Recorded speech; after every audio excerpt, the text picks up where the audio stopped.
প্রায় 2 দশকের অপেক্ষা, নানা জটিলতা, দীর্ঘ অনিশ্চয়তার অবসান। অবশেষে বাংলাদেশ পুলিশের ইতিহাসে ব্যতিক্রমী ২৭তম বিসিএস পুলিশ ব্যাচের প্রথম পর্যায়ের শিক্ষানবিশ সহকারী পুলিশ সুপারদের প্রশিক্ষণ শেষ হলো বাংলাদেশ পুলিশ একাডেমিতে। দীর্ঘ প্রতীক্ষার পর পুলিশ ক্যাডারে যোগ দেয়া এই কর্মকর্তাদের উদ্দেশ্যে স্বরাষ্ট্রমন্ত্রী সালাউদ্দিন আহমদ বলেছেন, পুলিশ কোনো বিশেষ দলের বা গোষ্ঠীর লাঠিয়াল বাহিনী নয়, বরং পুলিশ হবে জনগণের প্রকৃত বন্ধু। লাইফে কখন কি হয় গ্যারান্টি আছে? তাই ইন্স্যুরেন্স করুন সিটি ব্যাংকে, কারণ ইন্স্যুরেন্স করলে সিটিতে সুরক্ষা পাবেন নিশ্চিন্তে।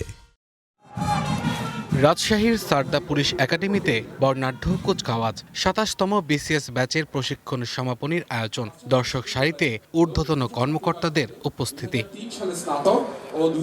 রবিবার সকালে প্রথম পর্যায়ের প্রশিক্ষণ সমাপনীর এই আয়োজনে প্রধান অতিথির বক্তব্য রাখেন স্বরাষ্ট্রমন্ত্রী সালাউদ্দিন আহমদ। এ সময় পুলিশ কোনো বিশেষ দল বা গোষ্ঠীর লাঠিয়াল বাহিনী নয় বলে জানান মন্ত্রী।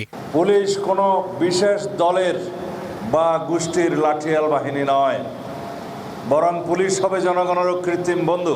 দুর্নীতির করাল গ্রাস যেন আপনাদেরকে স্পর্শ করতে না পারে, সেদিকে সদা সতর্ক থাকবেন।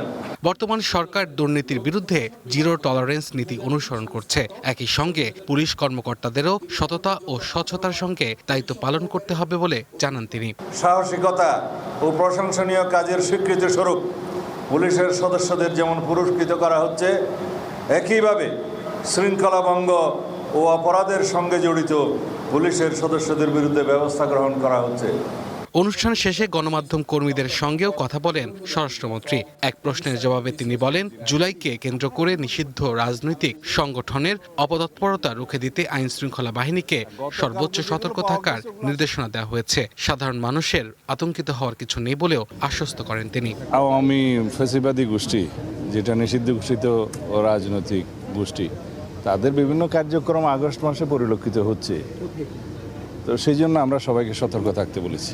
আইনি ও প্রশাসনিক নানা জটিলতায় আটকে থাকার প্রায় 2 দশক পর অবশেষে মৌলিক প্রশিক্ষণ শেষ করলেন 58 জন সহকারী পুলিশ সুপার। এর মধ্য দিয়েই সফলভাবে সম্পন্ন হলো দীর্ঘ প্রতীক্ষিত সারদার প্রশিক্ষণ সমাপনী কুচকাওয়াজ। One national desk.